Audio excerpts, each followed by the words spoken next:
Okay, Friday morning in the kingdom, and I survived last night, eh? I had somebody messaging me last night saying this truck's broken at the card lock. So, who cares? Yeah? You want me to get dressed at 11 o'clock at night and go help them? Yeah, you probably owe me money. I don't care. Oh, cough. Have a drink. Okay, like the trucks are coming off the winter road. They have satellite phones at in-reach message thing or whatever, and then you expect me to drop everything at 11 o'clock at night? Well, too bad. You know, the other contractors are open at 8 o'clock this morning, so you can wait till then. Oh, well, you want to get to Thompson because you're E-log, or whatever. Hey, who cares? I've had enough of these winter road truckers that don't pay me. So why? I'm the bridesmaid calling me at 11 o'clock last night because you know the other contractors aren't around or won't help you at 11 o'clock? Well, I did enough of that. I'm retired. I'm now a professional YouTuber. Oh, a little windy out here. A YouTuber and a famous 5-star Amazon author. Okay, I'm going to have to get out of the wind. But look at that flag exercise. I don't even know where he is. Okay, it's a little windy today. It's still too warm to go out and play with the twins here, okay? Twin 1 and twin 2. Okay, I'm hurting today a bit. Maybe I went to bed happy knowing those idiots were waiting up down. But I've had enough. Enough is enough, you know? How many times can you get screwed, eh? All right. Okay, this morning at 7 a.m., it was minus 16 Celsius, but feels like minus 24. That's all lies. It's chilly out here and windy. Oh, I'm going to have to move. It's just too windy. Maybe try here? Now I can't see anything. Can we see anything? Okay, I'm standing beside the Linn, and the sun's right in my eyes. Oh, I don't know what to do. Maybe I'll have to walk over here. Okay, trying to walk on uneven ground because somebody didn't plow it. But we can't plow anything because the snow will melt. Okay, in theory, I might be out of the wind. In theory. Okay, there. I'm against Thor, the plow truck. That's about all he's good for is blocking the wind because we're really not using him for plowing anymore. Okay, all right. It's chilly out here. I'm not lying to you. Not like the weatherman. Okay, on the amp scale or the yo-yo scale, it's 3 degrees. Just 3. But feels like minus 11. Ooh, that feels so chilly. It doesn't even sound chilly yet. I'm freezing. Okay, I'm going to add a video at the end because Sir Rodney is in Hawaii. That's over there across the pond, okay? Okay, he's not rich and made of money. He has family connections that owned a boat or an airplane, so got him over there. So he's actually costs pretty cheap to go there for a holiday if you have family connections, okay? If you don't, I imagine it's expensive, okay? But Rodney goes there, I don't know how many times. This is what? But it's all family connections. So once you got family, it's cheap to go, so you might as well enjoy 2 weeks of sitting in the sun getting cooked to death. Oh, it's just so terrible. Okay, also too, Amazon has my picture book, okay? Cat train pictures, okay? They're all the pictures of the cat trains over the years for us, and it's a picture book, ebook only, okay? Because they're color print pictures. So if you print it off as a print book or a paperback, the pictures don't look good, okay? That's why it's only offered as an ebook because it's the pictures. You want to see the pictures, okay? And if it was, these lips. If it was offered as a paperback or a print book in black and white photos, you'd need a box of crayons to color it because then the pictures would look good. I would know because I'm colorblind, okay? So that's why we have books that are pictures that are ebooks only, okay? That is the reason why, because as an ebook, you get to see the details and the colors in the pictures. And we know if we went to the high-end print book or paper book, it'd be too expensive for people to buy to enjoy the picture. So we're working smarter, not harder, okay? So that book is my 24th book, and it's free from March 24th to the 28th. Yes, 5 days. 24 to the 28th is 4 days to me, but according to them, that's 5 days. I think I wrote the numbers down correctly. I don't know. Okay, but you guys can figure it out once you go there. All right, so today we have the communist cap plugged in right here. Okay, see the cord? All right. Okay. We're going to look at taking the blade off of the communist cat because I want to change the angle and degrees and philosophies of it. So if we take it off, Jimmy rig it onto the Linn Tractor over here. So that way we can get some nostalgia pictures of this. It was 1929 when that blade was new and they were plowing snow. So we'll put it on the Linn Tractor in theory. And then we can get some nostalgia pictures, okay? Don't ask me how to spell nostalgia, okay? But that's what we're going to try today. We've had a Vee Plow on the Linn Tractor before. It's the one off the famous Black Cat, the small little Vee Plow. But you could plow the snow, but you couldn't steer. So it just, wherever the snow plow wanted to go or the Vee Plow, that's where you went because you couldn't steer. So there was some drawbacks in the design of the Vee Plow on the Linn Tractor. But back in 1929, the operators and the people back then had no choices. It was either the Linn Tractor or the Vee Plow, and you struggled to make the corners or steer it, or you shoveled the snow, okay? Or you got the horse and sleigh and whatever, that's the thing. So they did pretty good for what they had back then, okay? All right, it's chilly standing here. I don't know if this is recording, and my voice, oh... hopefully I don't have the cold or the flu or something, but, I don't know. I never get sick because of the amount of alcohol that I drink. Oh, I shouldn't have said that. Okay, the boss is coming. I better go.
Okay, I don't know what the staff got for filming here, but here we're using the grinder with the chop saw blade in it to cut the multi-layers of steel on the arms of the communist cat, okay? This is a big no-no. Do not try this at home. No safety guards, no nothing, but I live at the end of the world, and we do not have oxyacetylene to cut the layers, and the plasma cutter is a piece of shit, and it will not cut through all the layers. So I'm not sure why the staff filmed me here, because maybe I was going to get hurt and injured myself, so she wanted a documented proof of how I got hurt. But this is what we have to do. We live at the end of the world, and we know for safety it's a 3 to 4 hour airplane ride to the south to get the good medication from the hospital. So do not try this at home, okay? But this is what we had to do to get through the layers, and now we're using the plasma cutter to cut the bottom of the blade arms here. You can see the multi-layers of material that we had to cut through with the chop saw blade, okay? This is what we have to do when we live at the end of the world. We just can't go out and do it properly or whatever. We have to do it this way. And in the past, we would have had oxyacetylene torches and cut through this no problem. But with the COVID lockdowns and the nearest dealer is 300 kilometers away, the cost of having oxyacetylene torches in the kingdom is unreal. Like, we can't afford it. Even if I was a multi-millionaire, it was just too expensive. Okay, so the staff got me filmed me cutting this here. So we cut the sides first, the layers. Oh, look at that bald spot. It's just unreal. I might have to get a wig. Okay, and I forgot to nick it to go up so I could see it where the line is on the inside. So we just do it freehand. There's really no markings or anything like that, because I am a trained welder by trade or whatever, trained in school, got some awards, all that crap. But this is what we have to do. So that's the piece of shit plasma cutter sitting there. We've owned it for 20 years before it actually worked. We spent lots of money sending it back and forth to the dealer because it wouldn't work. It would work 3 times, and then the 4th time it wouldn't work. Well, it was the ground wire they installed when they assembled it didn't touch or whatever. It wasn't tightened. So it took us, 20 years to figure that out, and about $3,000. Okay, so we're doing a vertical uphand with the plasma cutter here to cut it nice. So this is actually working out very well. Very pleased the way this turned out today, because we had big thick material, awkward locations to do it, and we wanted the hydraulic cylinders to remain on the cat, okay? And we don't mind cutting the blade off, because when it goes back on, it'll be changed to a different angle. So we don't mind doing this. This isn't a total waste of time. Putting the Vee Plow on the Linn Tractor is just for photo ops or whatever, as you can say. I'm not sure what the proper terminology was. Okay, we're being Hollywood, okay? So here we are, we did the final cuts, and the blade just breaks off. I had my helmet down because I didn't have my sunglasses on, and it was bright. Look at that. Talk about sweet.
Okay, back in 1929, this all riveted Vee Plow was on a Linn Tractor going to Island Falls, Saskatchewan. Yeah, Saskatchewan. So it's riveted together. We welded some steel on it to make it fit the communist cat. Now we're going to figure out how to make it fit onto the Linn Tractor here for Hollywood pictures. Basically, we just want it to look good in the pictures.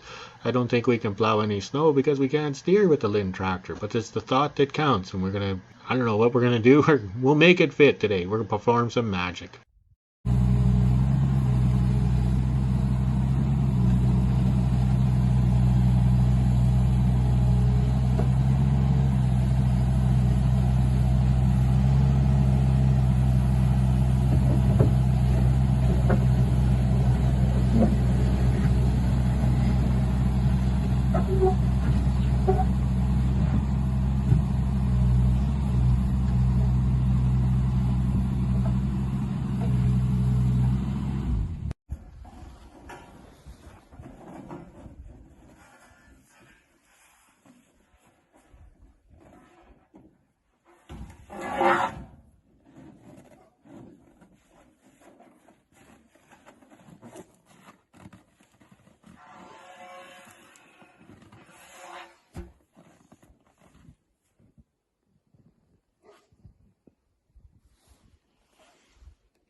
Okay, to make the Vee Plow fit, we have no idea what we're doing and nothing is straight on this Vee Plow, okay? So we're using the best of our knowledge and everything like that. We welded these channel irons on the inside and we're going to make it fit onto these ears that are the original Linn Tractor. I sped the video up here to try and make it not so boring, but here we are just guesstimating, okay?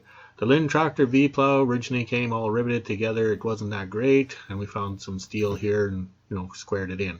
So here we are getting sophisticated using the chop saw because we don't have any torches in the kingdom. After the COVID-19 lockdown, we gave up because we can't afford torches like oxyacetylene.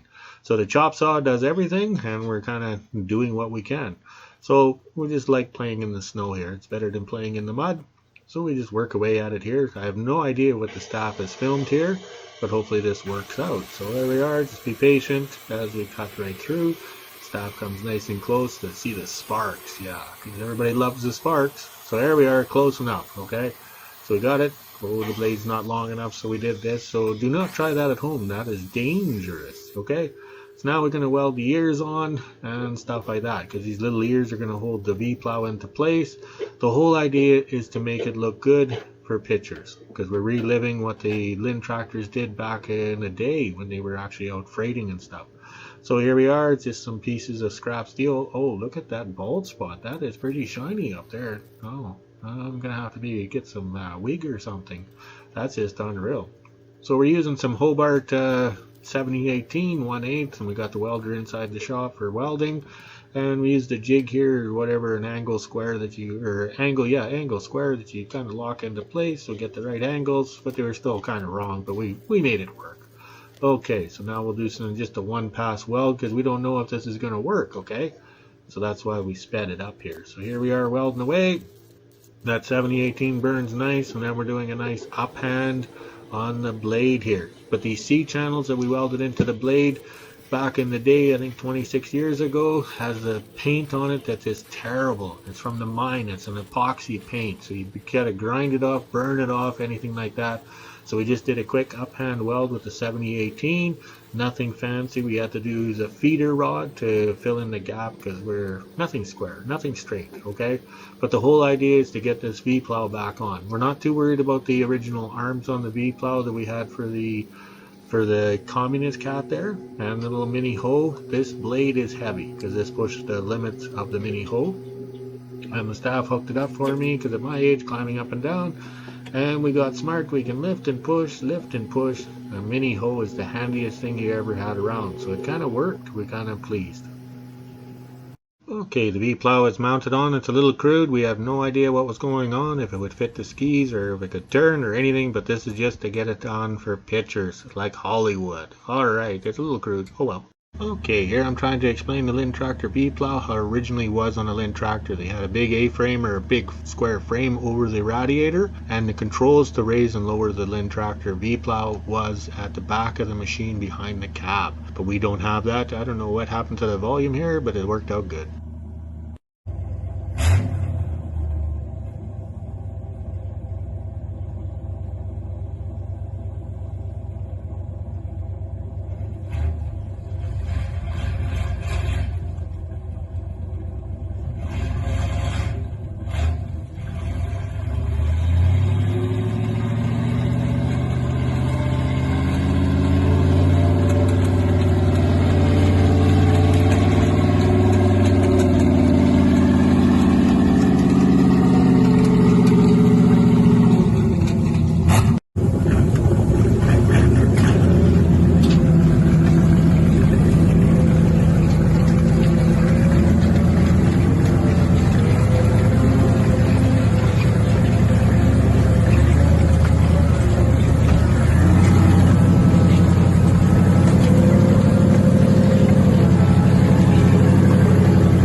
What's up, Kingdom followers?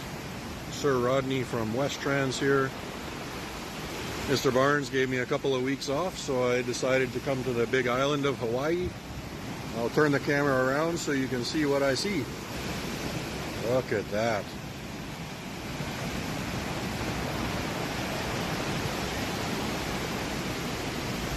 Paradise.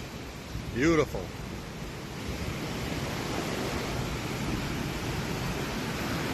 Alright, I'm enjoying the fun, the sun, and the surf, and the food. Talk to you later.